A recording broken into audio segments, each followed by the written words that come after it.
Hello friends, कैसे हैं आप सभी। आई होप कि ठीक होंगे। दोस्तों, मैं एडवोकेट अजय प्रताप, स्वागत है मेरे यूट्यूब चैनल पे। दोस्तों, आज हम बात करेंगे कैपिटल पनिशमेंट के विषय में, जिसे हम मृत्युदंड कहते हैं। जैसे कि नाम से ही पता चलता है, मृत्युदंड, जिसमें व्यक्ति की जीवन की समाप्ति की जाती है। तो मृत्युदंड क्या होती है और मृत्युदंड किन किन अपराधों पे दी जा सकती है, आज हम उस विषय में बात करेंगे।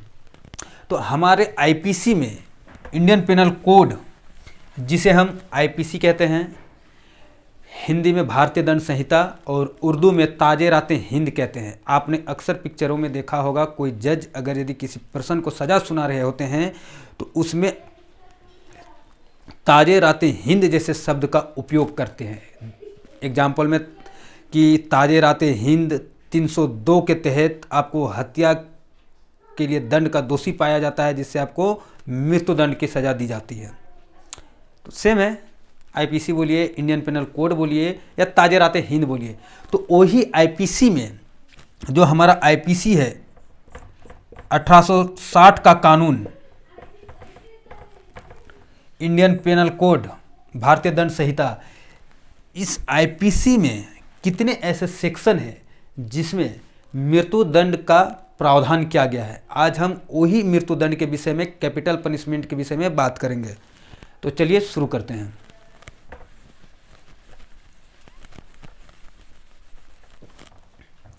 पहला सेक्शन है सेक्शन 121, 121, धारा 121। इस सेक्शन में कहा गया है कि देश के विरुद्ध युद्ध करना या युद्ध करने की तैयारी करना। कोई व्यक्ति है, कोई पर्सन है, अगर यदि वो देश के खिलाफ युद्ध करने का तैयारी करता है या युद्ध करने का षड्यंत्र करता है, तो ऐसे व्यक्ति को आईपीसी के सेक्शन 121 के तहत मृत्युदंड से दंडित किया जा सकता है। नेक्स्ट सेक्शन देखते हैं फ्रेंड्स। नेक्स्ट सेक्शन है 132। इस सेक्शन में बताया गया है कि भारत सरकार के सैनिक, जल सैनिक, थल सैनिक, वायु सैनिक, ऐसे सैनिकों को अगर यदि कोई व्यक्ति भड़काता है, उकसाता है देश के खिलाफ विद्रोह करने के लिए, तो ऐसे उकसाने वाले व्यक्ति को भी, जिसने ऐसे सैनिक को उकसाया हो विद्रोह करने के लिए देश के खिलाफ, तो ऐसे उकसाने वाले व्यक्ति को भी आईपीसी के सेक्शन 132 के तहत मृत्युदंड से दंडित किया जा सकता है।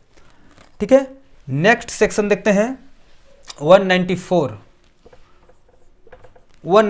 यह सेक्शन कहता है ऐसा झूठा साक्ष्य देना जिससे निर्दोष व्यक्ति को मृत्युदंड की सजा हो। कोई ऐसा पर्सन है, कोई ऐसा व्यक्ति है जो कोर्ट में किसी निर्दोष व्यक्ति के अगेंस्ट में झूठा गवाही देता है और उसके झूठा गवाही देने के कारण किसी निर्दोष व्यक्ति को मृत्यु की सजा होती है या उसे फांसी की सजा होती है और बाद में पता चलता है कि वो व्यक्ति निर्दोष था, तो ऐसा झूठा साक्ष्य देने वाले व्यक्ति को भी मृत्युदंड से दंडित किया जा सकता है आईपीसी के सेक्शन 194 के तहत।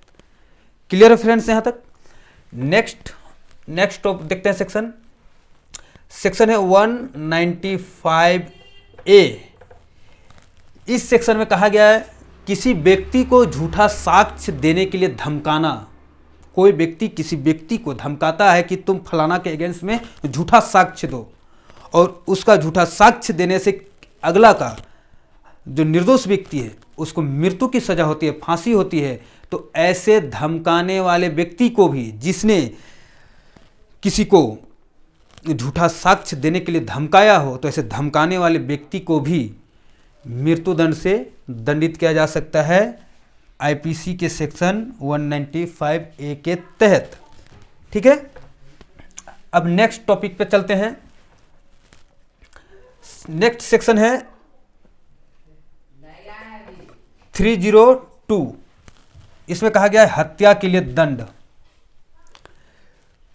सेक्शन 302 कहता है कि कोई व्यक्ति अगर यदि किसी का हत्या कर देता है, किसी का मृत्यु कर देता है, तो ऐसे हत्या करने वाले व्यक्ति को, मृत्यु करने वाले व्यक्ति को भी भारतीय दंड संहिता की धारा 302 के तहत पे मृत्युदंड से दंडित किया जा सकता है। ठीक है, नेक्स्ट सेक्शन में चलते हैं। नेक्स्ट सेक्शन क्या कहता है? नेक्स्ट सेक्शन है आपका 303। नेक्स्ट सेक्शन है 303। इस सेक्शन में कहा गया है आजीवन सिद्ध दोष व्यक्ति द्वारा हत्या के लिए दंड। ऐसा कोई व्यक्ति है जिसे उम्र कैद की सजा हो चुकी है और वो किसी कंडीशन पे, बेल पे या पैरोल पे बाहर आता है और उसके बाहर आते ही वो व्यक्ति किसी और का हत्या कर देता है, तो ऐसे व्यक्ति को भी उसका आजीवन का जो सजा है उस सजा को कन्वर्ट करके मृत्यु दंड पे लागू कर दिया जाएगा और उस व्यक्ति को मृत्यु दंड से दंडित किया जाएगा जो आजीवन कारावास से दंडित हो पहले से। ओके, नेक्स्ट सेक्शन देखते हैं। नेक्स्ट सेक्शन है 305। यह सेक्शन कहता है शिशु या पागल व्यक्ति को आत्महत्या के लिए उकसाना या उसका दुष्प्रेरण करना। कोई ऐसा व्यक्ति है जो बालक है, 18 साल का नीचे का है, बच्चा है, या कोई पागल व्यक्ति है, उसको अगर यदि कोई पर्सन उकसाता है आत्महत्या करने के लिए, एग्जाम्पल पे अगर यदि हम कोई बच्चा को बोले कि तुम छत पर चढ़ के जाके डेग दो, तुम सुपरमैन बन जाओगे, शक्तिमान बन जाओगे, और वो व्यक्ति अगर यदि वो बच्चा छत से डेग जाता है, कूद जाता है और उसका कूदने से मृत्यु हो जाती है, कोई पागल आदमी है उसे खाने पे जहर मिला दिया गया हो और बोले कि तुम खा जाओ ये अच्छा है, और वो खा जाता है, मर जाता है, तो ऐसे उकसाने वाले व्यक्ति को भी मृत्युदंड से दंडित किया जा सकता है। क्लियर है यहाँ तक? नेक्स्ट है, नेक्स्ट टॉपिक है आपका 307। इसमें कहा गया है हत्या का प्रयास। आप सोचेंगे कि भाई हत्या का प्रयास करने में मृत्युदंड? हाँ, अगर कोई व्यक्ति है जो पहले से ही आजीवन उम्र कैद की सजा काट रहा हो और उसे अगर यदि किसी कारण से पैरोल पे छोड़ा गया हो या बेल पे छोड़ा गया हो और वो व्यक्ति बाहर आते ही किसी का हत्या करने का प्रयास करता है, तो उस व्यक्ति को मृत्युदंड से दंडित किया जा सकता है आईपीसी के सेक्शन 307 से। Okay, clear? यहाँ तक ठीक है? नेक्स्ट सेक्शन देखते हैं। नेक्स्ट सेक्शन है आपका, सेक्शन है 364A। सेक्शन है 364A। इसमें कहा गया मृत्यु धमकी फिरौती के लिए बेफरन या किडनैपिंग जिसे हम कहते हैं। कोई व्यक्ति अगर किसी का किडनैपिंग करता है मृत्यु कारित करने के लिए या फिरौती के लिए और धमकी देता है कि हम आपके रिश्तेदार हैं या कोई और है, उसे हमने किडनैप कर लिया और उसके एवज में हमको इतने रुपए चाहिए, नहीं मिलने पे उसकी हत्या कर दी जाती है, तो ऐसे पर्सन को भी, ऐसे व्यक्ति को भी सेक्शन 364A के तहत मृत्युदंड से दंडित किया जा सकता है। क्लियर है? नेक्स्ट टॉपिक है सेक्शन 376A। पीड़िता की मृत्यु या लगातार विकृतशील दशा कारित करने तक बलात्कार के लिए दंड। कोई व्यक्ति है अगर किसी लड़की का बलात्कार करता है और उस लड़की का विकृतशील और मृत्यु कारित करने तक लगातार बलात्कार करता है, जिससे उस लड़की का, वो लड़की कोमा में चली जाती है या उसकी मृत्यु हो जाती है, तो ऐसे व्यक्ति को भी मृत्युदंड से दंडित किया जा सकता है इंडियन पेनल कोड 376A के तहत। ठीक है? नेक्स्ट देखते हैं। नेक्स्ट सेक्शन है 376AB। इस सेक्शन को समझ लीजिए दोस्तों, ये बहुत ही इंपॉर्टेंट सेक्शन है। इस सेक्शन में कहा गया है 12 साल की कम उम्र के लड़की के साथ में बलात्कार। कोई ऐसा व्यक्ति है, कोई ऐसा पर्सन है जो 12 साल की कम उम्र के लड़की के साथ में बलात्कार करता है, तो ऐसे व्यक्ति को आईपीसी के सेक्शन 376AB के तहत मृत्युदंड से दंडित किया जा सकता है। ठीक, क्लियर है? अब नेक्स्ट देखते हैं। नेक्स्ट सेक्शन में बताया गया है, सेक्शन है आपका 376DB। इसमें कहा गया है 12 वर्ष से कम उम्र के लड़की के साथ में सामूहिक बलात्कार।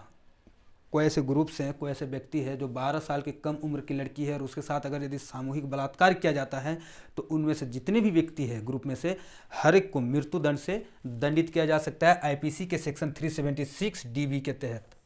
ओके, नेक्स्ट सेक्शन चलते हैं।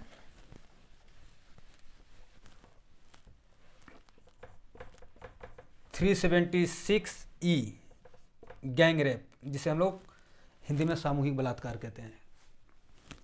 ये भी सेम ही सेक्शन है। इसमें बताया गया है कि किसी ग्रुप द्वारा किसी लड़की के साथ में सामूहिक बलात्कार करना, तो ऐसे सामूहिक बलात्कार करने वाले हर एक व्यक्ति को मृत्युदंड से दंडित किया जाएगा 376E के तहत में। ठीक है, लास्ट सेक्शन है, लास्ट सेक्शन देख लेते हैं। एक सेक्शन और है आपका, सेक्शन है 396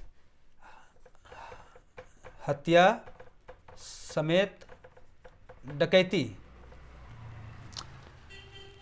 कोई पर्सन है कहीं डकैती करने गया, चोरी करने गया, कोई कंपनी में, कोई ऑफिस में, किसी के घर में, और डकैती करने के दौरान अगर यदि उस पर्सन को कोई व्यक्ति अगर यदि रोकने के लिए आता है और उसके द्वारा उस रोकने वाले व्यक्ति को मृत्यु कारित कर दी की जाती है, तो ऐसे व्यक्ति को भी, जो हत्या समेत डकैती करता है, वैसे व्यक्ति को भी मृत्युदंड से दंडित किया जा सकता है आईपीसी के सेक्शन 396 के तहत। तो फ्रेंड्स, आज हम समझे कि कैपिटल पनिशमेंट मृत्युदंड क्या होती है और मृत्युदंड किन किन अपराधों पे दी जा सकती है। तो आई होप, मैं आशा करता हूँ कि आपको ये वीडियो अच्छा लगा हो।